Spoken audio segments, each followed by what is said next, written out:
یہ اپنا ایک پرچار کر رہے ہیں، ایک خدا کی دعوت دے رہے ہیں. ہمارے تو ہزاروں کروڑوں خدا ہیں جن کے نام بھی نہیں جانتے، اور یہ ایک خدا کی بات کرتے ہیں.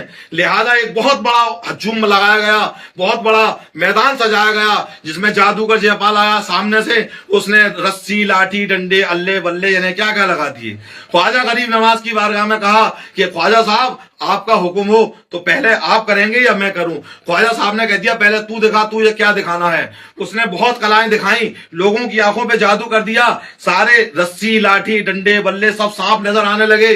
جتنے بھی لوگ تھے چاروں طرف کھڑے ہوئے، سب کے سب اس وقت تک غیر مسلم تھے. سب یہ کہہ رہے تھے کہ بڑے آئے یہ فقیر اپنے اسلام کا پرچار اور پرسار کرنے والے، آج یہ مٹ جائیں گے، آج یہاں سے بھاگ جائیں گے، آج انہیں سانپ کاٹ لیں گے، آج ان کی ساری کی ساری ہینکڑی نکل جائے گی. خواجہ صاحب نے کہ جو ساتھ میں مریدین تھے وہ بھی گھبرا گئے. خواجہ صاحب نے کہا تم گھبراؤ مت دی، اللہ ہمارے ساتھ ہے. خواجہ صاحب نے آیت الکرسی پڑھی اور اپنی انگلی پہ دم کیا، حصار کھینچ دیا کہ اس حصار کے کوڑوے کے اندر سے باہر مت نکلنا، کوئی بھی تمہارا بھال بھاگا نہیں کر سکتا، کوئی بھی تمہارا نقصان نہیں پہنچا سکتا. یہی ہوا، جو بھی سانپ آتا، کیونکہ وہ جادو کے سانپ تھے، سارے کے سارے جو خواجہ صاحب نے گول گھیرا کھینچا تھا اس تک آتے اور لوٹ جاتے، فنا ہو جاتے، جل جاتے، راکھ ہو جاتے.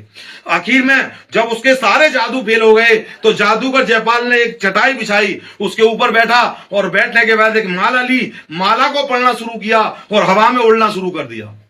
لوگوں نے خواجہ صاحب کو چیتایا، ان کے مریدین کو چیتایا کہ دیکھو ہمارے جادوگر صاحب، دیکھو ہمارے بابا، دیکھو ہمارے فلانے ہوا میں اڑ رہے ہیں، تو تم بھی اڑ سکتے ہو. اور ان کے مریدین سے کہا کیا تمہارے خواجہ بھی اڑ سکتے ہیں؟ تو خواجہ صاحب نے کہا ہوا میں اڑنا کوئی کمال کی بات تھوڑی ہے، یہ اڑ رہا ہے یہ تو کام میری کھڑاؤں بھی کر دے گی. لکڑی کی جوتی کو کہتے ہیں کھڑاؤں. کھڑاؤں کو خواجہ صاحب نے اپنی اڑایا ہوا میں، اور کھڑاؤں اڑا، ہوا میں پہنچا، ایک چڑیا بنا، چڑیا بن کر اور اس کی چاند پر دھے چونچے دھے چپل، دھے چونچے دھے چپل. اس طریقے سے جادوگر جے پال کی چاند پہ دھواں دھاڑ پڑا.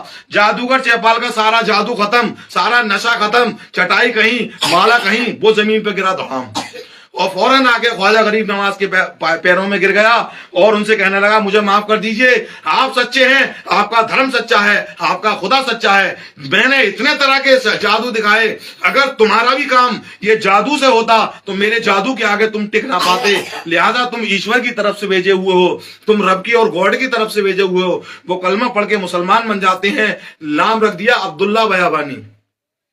میرے بھائیوں، میرے دوستوں، خواجہ غریب نواز وہ ہیں کہ جن کی کئی کرامتیں ہوئیں. 90 لاکھ اس وقت، آج سے 850 سال پہلے 90 لاکھ لوگوں نے کلمہ پڑھا، خواجہ صاحب کے ہاتھ پر مسلمان ہوئے، ایمان لائے. خواجہ صاحب کے سب سے خاص چہیتے پیارے خلیفہ حضرت بختیار کاکی رحمت اللہ تعالی علیہ، جن کا مزار شریف دہلی میں مہرولی شریف کے اندر ہے، ان کے بھی خلیفہ حضرت بابا فرید الدین گنج شکر رحمت اللہ تعالی علیہ، ان کا مزار شریف پاکستان میں ہے، ان کے بھی خلیفہ حضرت نظام الدین اولیاء، ان کے بھی خلیفہ اور ہیں چراغ دہلوی وغیرہ وغیرہ، بندہ نواز گیسو دراز. پورے ہندوستان میں آج آپ کو جو ولیوں کے جگہ جگہ مزار شریف دکھائی دیتے ہیں، یہ سب میرے خواجہ کا فیضان ہے، یہ سب میرے خواجہ کی کرامت ہے. میرے بھائیوں، میرے دوستوں، آج ہندوستان کے جو حالات آپ دیکھو، لوگ چاروں طرف افراتفری مچی ہوئی ہے.